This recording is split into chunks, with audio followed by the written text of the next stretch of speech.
So now we know that Bryan Kohberger, the sick and twisted murderer of those 4 beautiful young lives in Idaho, killed Maddie and Kaylee first on the 3rd floor. And then as he was coming down from the 3rd floor, somewhere between the staircase and Xana's room, he encountered her. There had been some reporting out there that he chased her. That was not confirmed in this courtroom today, but that he killed her when he encountered her. Why he would continue down and to the left and down a hallway into her room then, and then kill who is said to be sleeping, Ethan. We don't know why he killed Ethan Chapin after encountering Xana, unless he chased Xana all the way back to her room, killed her there where they found her dead, but then killed Ethan Chapin while he was sleeping. So we now heard that Ethan was not awake, perhaps not fighting, but was asleep. Then the next thing we heard, I had not heard before, was that he raced out of that house, got into that white Elantra at 4:20 a.m. and at a high rate of speed, so fast that he almost lost control. As he turned out of that neighborhood, he made his getaway and drove the back roads because he was not seen on surveillance. Something else, the front plates of the Elantra were not on the car and therefore not captured on surveillance, and that Pennsylvania doesn't require the front plates, and that would be why that would match. The Elantra without the front plate, likely the Pennsylvania car that didn't need a front plate. But then in the week after those murders that he committed, he went to the DMV and got himself registered in Idaho and put a front plate on. Not smart enough. Bryan Kohberger, who's a PhD student at one point, no longer, not smart enough not to be caught.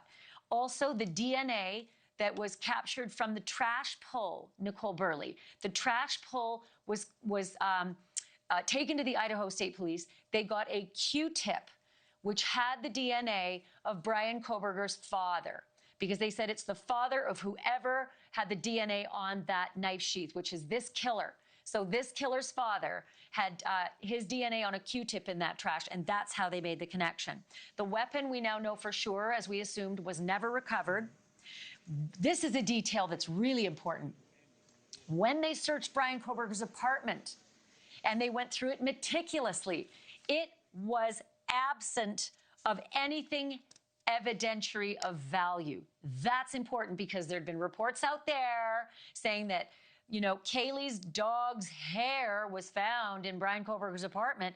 Well, not according to Bill Thompson, the prosecutor, who just stood up and said that his apartment was Spartan, to say the least, meticulously cleaned and, quote, spotless.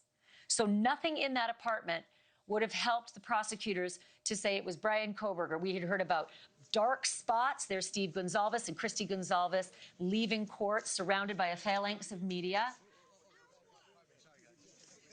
Let's listen to them. Sorry. Thanks for being strong for your family, Steve. Thank you, buddy. Have a good one. What's your name again? Eric Cox. God bless you guys. I'm really sorry. Bless you guys. Be safe. Go Federal. Painful.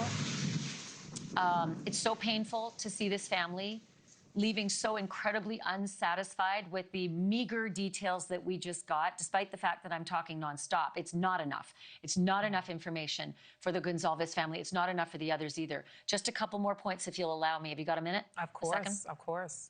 You've been on this from the beginning. So, yeah, this is a bit stunning, even for me here. Yeah. So a couple of other things that I learned for the first time. The prosecutors did not know if he intended to kill all 4. Massive, massive. Because during trial, I thought we would hear about, you know, stalking and Instagram following, and I'm going to go for these 4, or at least these 3, and maybe Ethan sadly was sleeping over that night. They don't know if he intended to kill all 4 that night. Meaning, perhaps he was fixated on Kaylee and Maddie on the 3rd floor, encountered Xana on the way down, perhaps followed, chased, did whatever it was, and ended up in Xana's room, where then suddenly there was a 4th. Maybe Xana and Ethan were not the intended targets, but it did not matter, because under the law, if you premeditate for 1 second, that is premeditation. You do not need to lie in wait. You do not need to write out a map. You do not need to write a diary saying, I'm going to do this. 1 second of premeditation is a first-degree premeditated murder, which means Xana and Ethan, maybe they weren't on the target list, but they were absolutely murdered with premeditation and malice aforethought. Absolutely. So, and then the judge accepted the plea. We weren't sure, but we had a pretty good idea, but he officially did. And we now know that on July 23rd and 4th, that's a Wednesday and a Thursday, there will be a formal sentencing. It may only take 1 day.